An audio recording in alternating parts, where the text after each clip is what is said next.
Bismillah, alhamdulillah, wa salatu wa salam ala rasulillahi wa ala alihi wa ashabihi wa man wala wa ba'd. Um, I can't quite tell if there's other people online or not. I'm just looking at the participants list and it just shows the host name and my name. So I'm not sure if that means that there's other people on or not, but I'll go through what I have prepared. And if there's any questions or clarifications or anything, please feel free to chime in at any time. So um, the subjects that are being discussed as part of this series, the nighttime series, is the responsibilities that people have to different segments.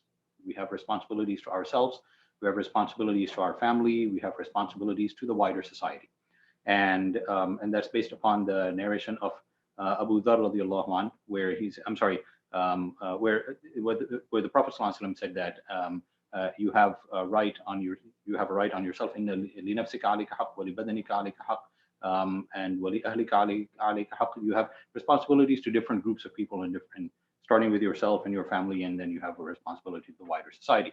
And there's also a very important narration which is reported by Abdullah ibn Salam radiallahu anh, that when the Prophet ﷺ came to Medina, the very first time that he's giving a public address in Medina. And so the Prophet ﷺ begins by saying, Ayyuhan nas, O people. So he's talking to everybody. Then he says, Afshu salam, spread the salam. Then he said, Wa at'imu ta'am, feed food, wasilul arham, and reconcile relationships with the family members, wasallu bil layli wa nasu niyam, pray salah at night while people are sleeping. And then he says, Tadkhulul jannata bi salam, you will enter paradise with safety and security. So the hadith is reported by Abdullah ibn Salam, and it is also known as the hadith of as-salam, because the Prophet ﷺ begins by saying, Afshu salam, spread the salam. And then he ends by saying, you will enter Jannah with salam. You will enter Jannah, you'll enter paradise with safety and security.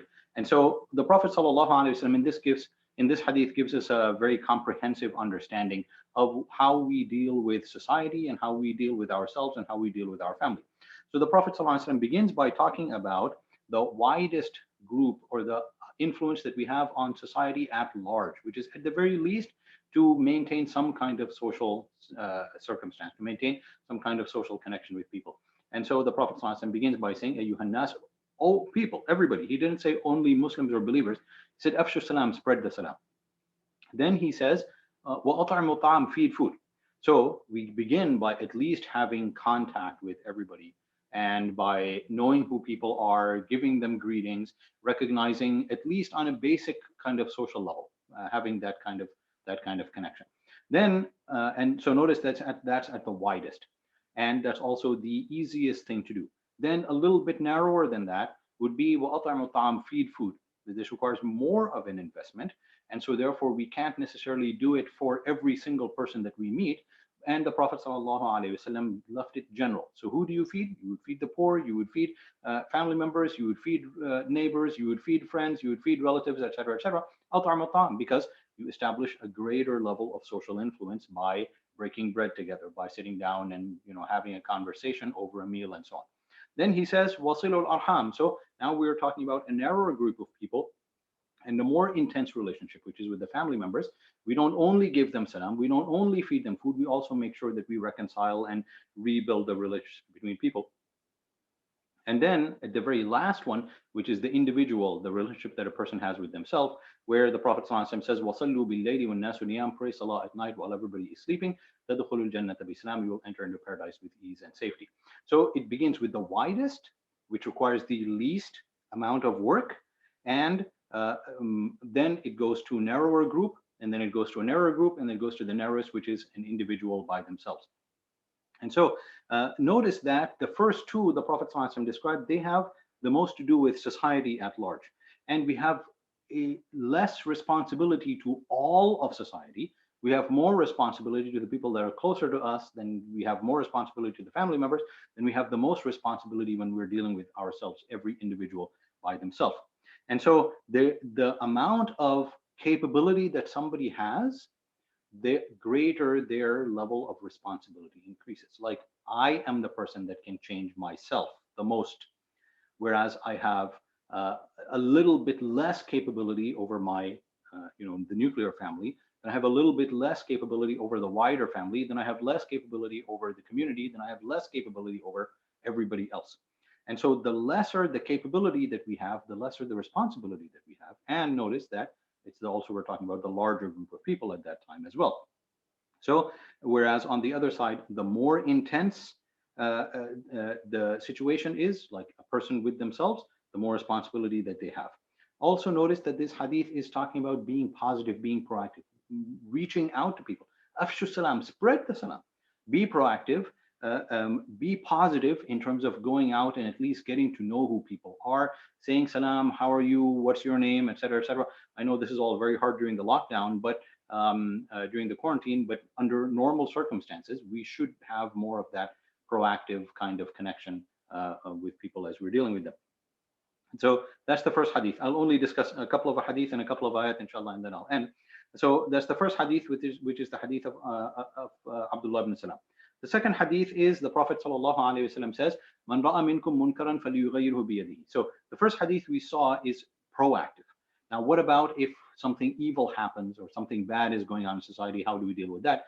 So the Prophet sallallahu alaihi wasallam, in terms of being reactive, the Prophet sallallahu alaihi wasallam suggests, he tells us, "Man ra'a minkum munkaran falyughayyirhu biyadihi." Whoever sees something evil, then change it with his hand. فَإِن لَمْ يَسْتَطِعْ فَبِلِسَانِهِ. If he can't change it physically or can't change it themselves, then change it by speaking about it. فَبِلِسَانِهِ. فَإِن لَمْ يَسْتَطِعْ فَبِقَلْبِهِ. And if he can't do that, then to at least feel bad about it in the heart. وَذَلِكَ أَضْعَفُ الْإِيمَانِ. And that is the lowest level of iman. And there's a lot of precision that's necessary about this hadith. So it's necessary, for example, to know, did the evil actually happen or not? So the Prophet ﷺ said, "Man ra'a minkum munkaran." Did the person actually see the evil? So did it actually happen or not? I have to have a strong level of certainty about that. Then I can go about and trying to change that. Secondly, how do I actually know if it's evil or not? The Prophet ﷺ says, "Man ra'a minkum munkaran." If any of you have seen something evil, so did I know that it actually happened? Number one. Number two, do I actually know that it's really evil or not? So the Prophet ﷺ begins by laying down limitations around this. Like, this is not something that's wide open for anybody to get involved in and start trolling people on the internet and start arguing and yelling and screaming about it, which unfortunately sometimes people do take that hadith in a very kind of allergic reaction kind of mode. So do we know if it's actually evil? Do we know that it actually happened or not? And another thing which is extremely important to understand about this hadith is that how do we know that it won't make the situation worse? Like, we are being reactive when we see something bad in the society. But how do we know that if we do or say something or we try to change the situation, how do we know that we will not actually make the situation worse? And around this, for example, there's an important ayah where Allah says, وَلَا تَسُبُّوا الَّذِينَ يَدْعُونَ مِن دُونِ اللَّهِ فَيَسُبُّوا اللَّهَ عَدْوًا بِغَيْرِ عِلْمٍ. Don't insult those idols that they worship other than Allah, because then they might insult Allah, or they will insult Allah out of lack of knowledge. They will end up insulting Allah subhanahu wa ta'ala because you insulted their idols. And so we have to think about the reaction that somebody else will have to what we did. And that's why when the Prophet ﷺ begins by saying, if you can change it with your hand, then do this. And if you can't, then by speaking about it. And if you can't, then with the heart. What does it mean, can't? It means part of the definition of that is to say, what will happen if I do that? It's not just about lack of capability. It's also about the end result or the reaction that somebody else might have. And Allah Himself says, and we know that Allah dislikes shirk more than anything else. He dislikes polytheism. He dislikes that somebody else should be worshipped other than Him. He dislikes that more than anything else. Yet He Himself said, don't insult their idols that they worship other than Allah. Why? Because then they will insult Allah subhanahu wa ta'ala out of lack of knowledge. And so we have to look at the reaction. We have to look at the end result. Now, we've talked about being proactive in dealing with people. We've talked about when we see some things that are going on, how do we deal with it in terms of reactiveness? How do we know that? How do we have that kind of understanding and that kind of relationship with people? Anyway, it's very interesting when Allah subhanahu wa ta'ala says about the prophets, the messengers. He says, وَمَا أَرْسَلْنَا مِن رَسُولٍ إِلَّا بِلِسَانِ قَوْمِهِ لِيُبَيِّنَ لَهُمْ. He says, we didn't send any messenger except with the same tongue of his people, so he could explain things to them. إِلَّا بِلِسَانِ قَوْمِهِ لِيُبَيِّنَ لَهُمْ. Except with the same tongue that they had to be able to explain. It's not just about knowing the language. It's about having the same tongue as those people. Meaning, what's the difference between having a language versus having the same tongue of the people? If somebody simply knows the language but doesn't understand what people's interests are, what people's likes and dislikes are, doesn't understand the culture, doesn't understand the background, doesn't understand where they're coming from, what do people sit and talk about? Even, I'll give an example. I speak English. English is my best language. But at work, when I'm at the corporate environment, because I've never been interested in sports, I don't watch football, I don't watch basketball, I'm not interested in it. But I find that it's very difficult for me to make a social connection with people because I've just never been interested in watching sports.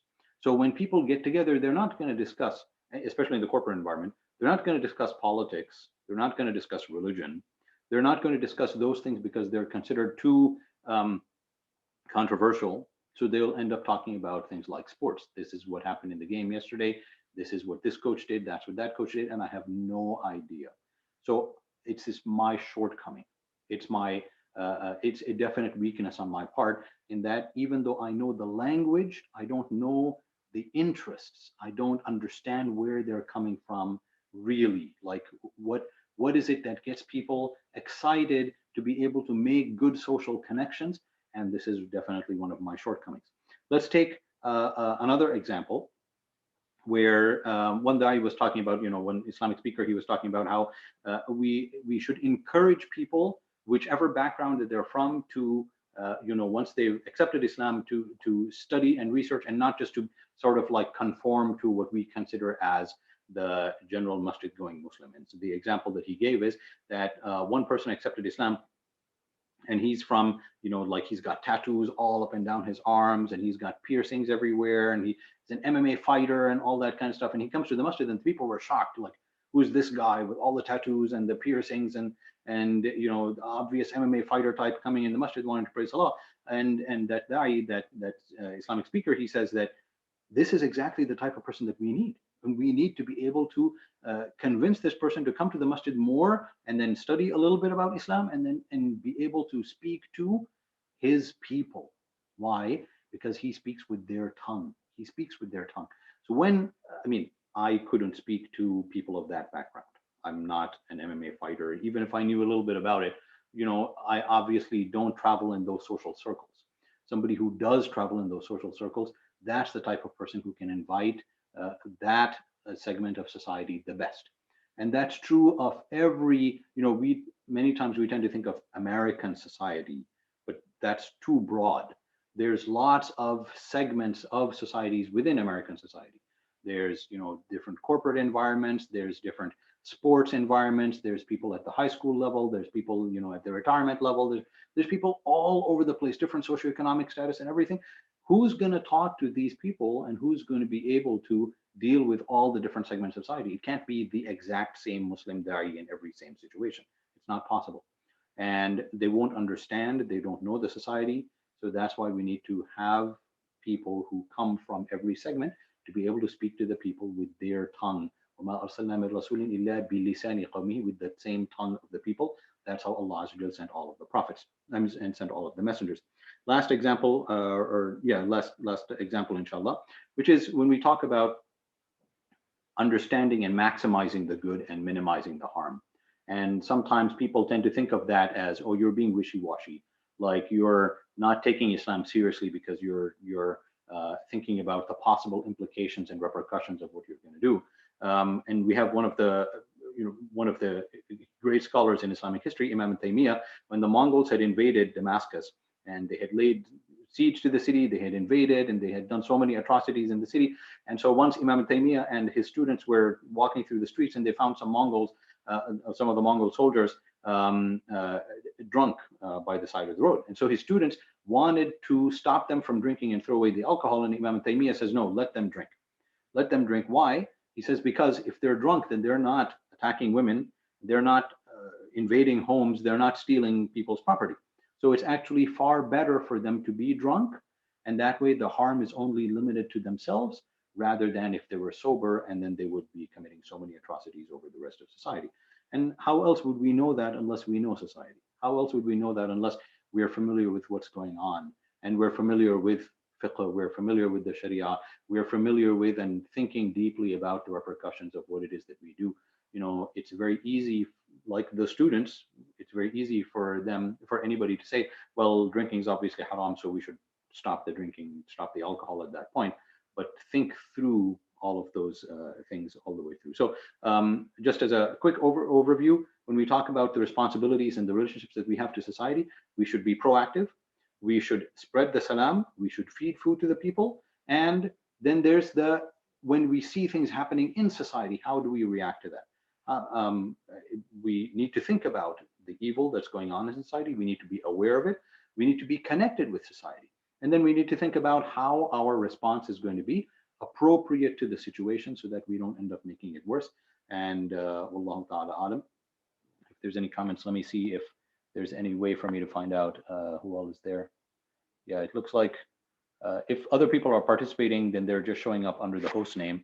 So if not, I'm not, or at least I can't tell if somebody has any hand up or has any question or anything like that. Wait for a few minutes, inshallah, and we'll see if there's any questions or comments or anything.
I guess I'll wait maybe 2 more minutes, 11:22 according to the clock here. And if there is no comments or questions or anything at that point, then I'll just sign off, inshallah. So like 2 minutes, inshallah.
إن شاء الله جزاكم الله خيرا. سبحانك اللهم وبحمدك أشهد أن لا إله إلا أنت أستغفرك وأتوب إليك. السلام عليكم.